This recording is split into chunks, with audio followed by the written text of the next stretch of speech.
blasting hard to port! The cannons are breaking loose! Secure them! Get topside! Move!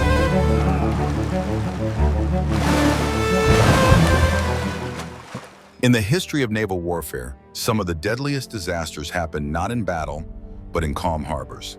No enemy fire, no storm, just a ship at anchor, and suddenly, hundreds dead in minutes. The culprit? Water that got into the wrong place.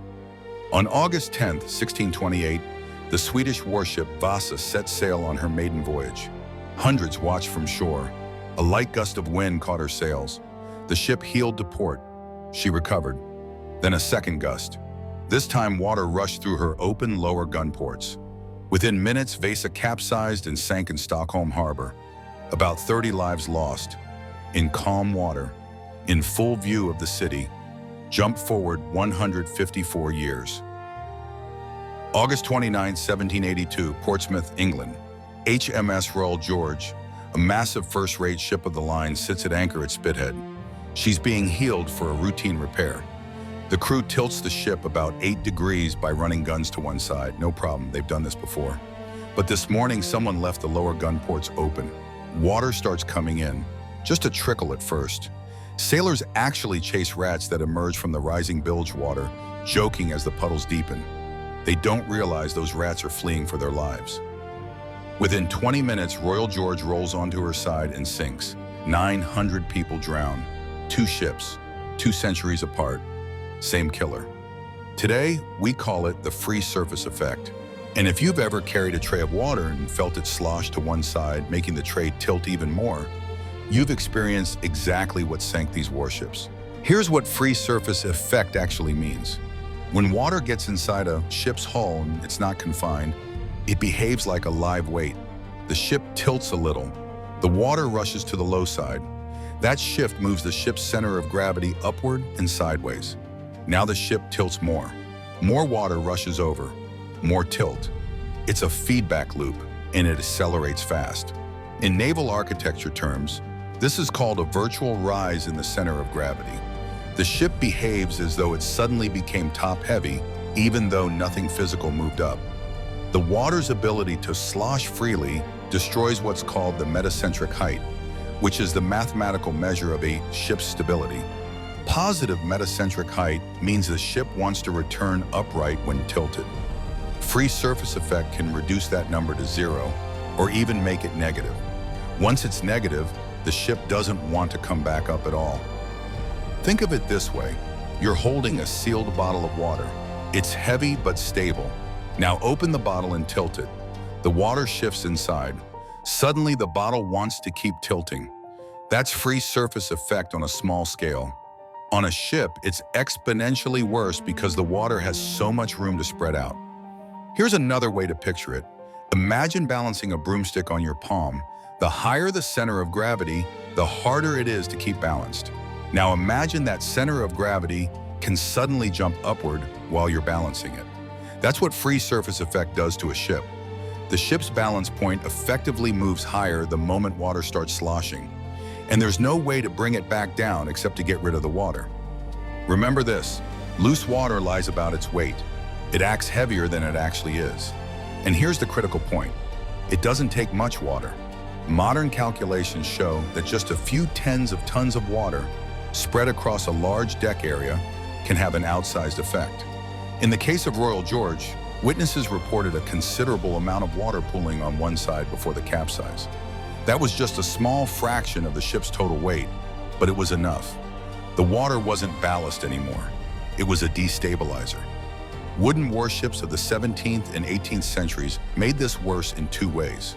First, they had no internal watertight compartments, no bulkheads dividing the holds.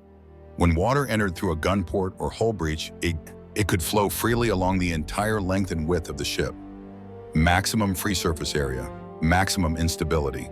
Walk through a warship's hold in your mind. No walls dividing sections.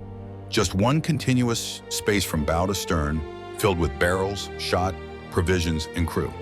The only barriers are the decks above and below. If water enters at the bow, nothing stops it from flowing all the way aft except cargo.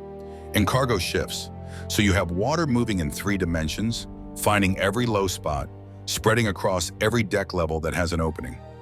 Compare that to a modern ship with steel bulkheads every 30 feet. Water hits a wall and stops. In the age of sail, there were no walls.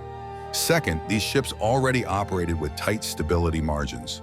The quest for heavy firepower meant high centers of gravity, tall masts, guns mounted high on multiple decks, ornate superstructures, and less room for ballast down low.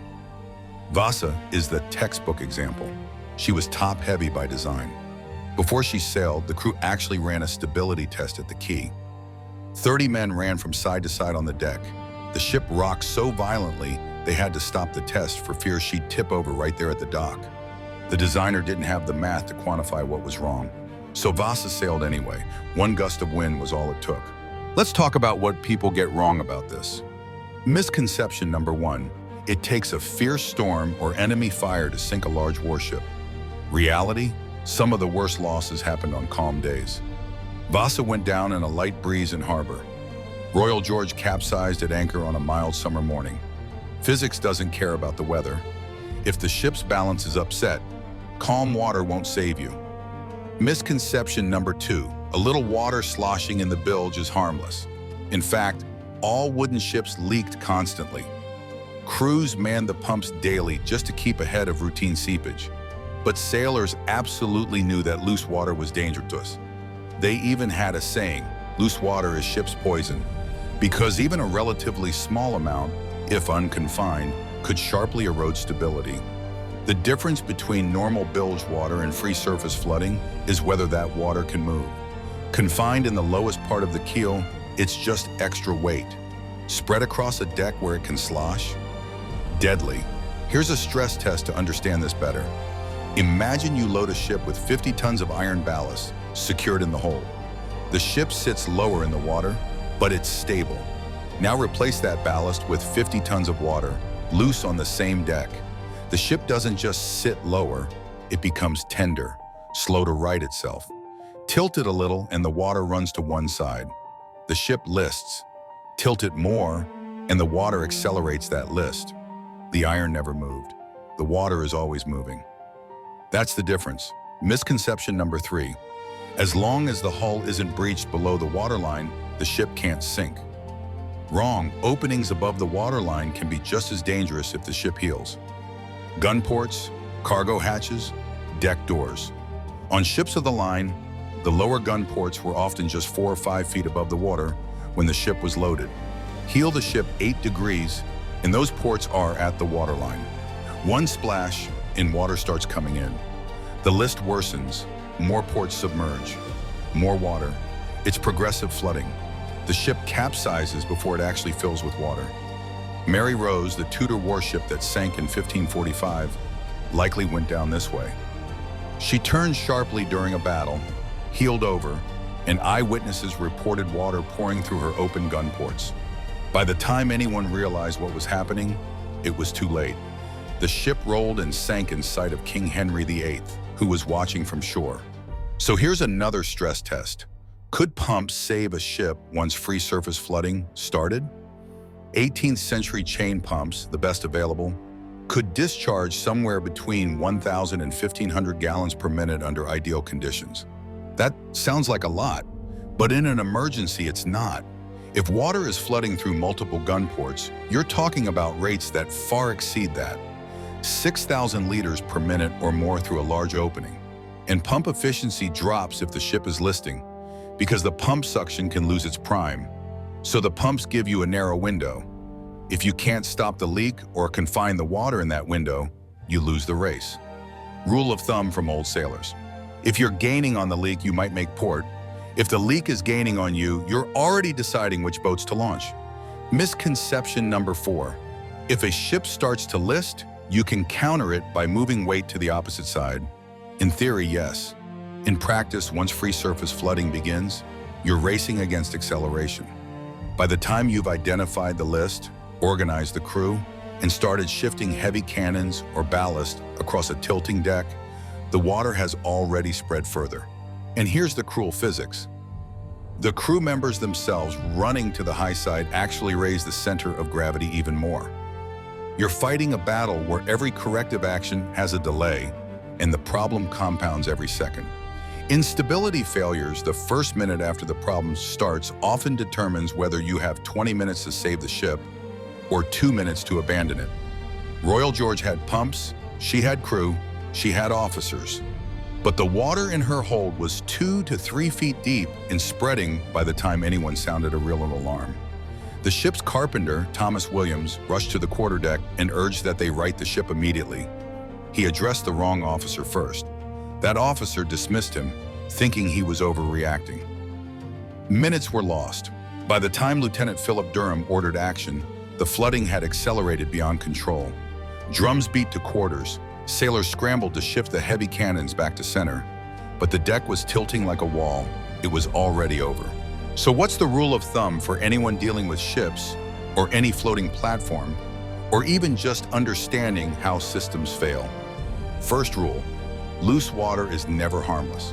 Contain it, confine it, or get it out. The moment water can move freely in a space, it stops being ballast and becomes a destabilizer. Second rule, openings matter more than you think. A ship's gun ports, a ferry's bow doors, a platform's access hatches. If they're near the waterline when the vessel tilts, they're entry points. Keeping them secured isn't paranoia, it's survival. Third rule, stability margins are invisible until they're gone. A ship can look stable, feel stable, and then one small change, a shifted load, a gust of wind, a bit of flooding, and suddenly there's no margin left. The system tips over a threshold and it happens fast. Minutes, not hours. The Royal Navy learned these lessons slowly. After Royal George sank, the official court-martial blamed it on a sudden structural failure. Rotted timbers giving way. That was almost certainly a cover story to avoid blaming the officers. Historians now agree the ship flooded due to human error and poor risk management. Likewise, Vasa's sinking was initially attributed to insufficient ballast or divine will. Criticizing the king's demands for a tall, impressive warship was politically impossible, but the physics was clear. Both ships were stability failures, compounded by free surface effect. Over time, the lessons did sink in. By the mid-19th century, naval architects began designing ships with higher metacentric heights, wider hulls, lower centers of gravity. Iron hulls allowed for watertight bulkheads, subdividing the interior so water couldn't spread freely. Steam pumps made it easier to fight flooding. One specific innovation deserves mention: the double bottom. By the late 19th century, iron ships began incorporating a second hull layer beneath the main hull. If the outer hull was breached, water filled only the narrow space between the two layers. Contained, unable to slosh. This was free surface effect, neutralized by design. The principle was simple. If you can't prevent water from entering, at least prevent it from moving. Modern ships take this further with dozens of small tanks rather than a few large holes. Water confined to a small tank has minimal free surface. Water loose in a cathedral-sized hold has maximum free surface. The size of the space matters as much as the presence of water. And after disasters like the Titanic, which actually stayed afloat for over 2 hours thanks to compartmentation, regulations mandated that ships survive certain flooding scenarios. Today, free surface effect is a standard topic in every mariner's stability training. But here's the thing, the principle hasn't changed. Water that can move freely inside a vessel is still ship's poison. Modern ro-ro ferries with open car decks face the same risk. In 1994, the ferry Estonia capsized in the Baltic Sea in under 30 minutes when water flooded her car deck through failed bow doors. Open space, free surface, same physics as 1628. Over 800 people died. The technology changes. The math doesn't. So next time you see a ship, or even a small boat, ask yourself, where could water get in? And if it did, could it move freely? Those two questions explain more shipwrecks than storms or combat ever did. Flooding is one way ships die.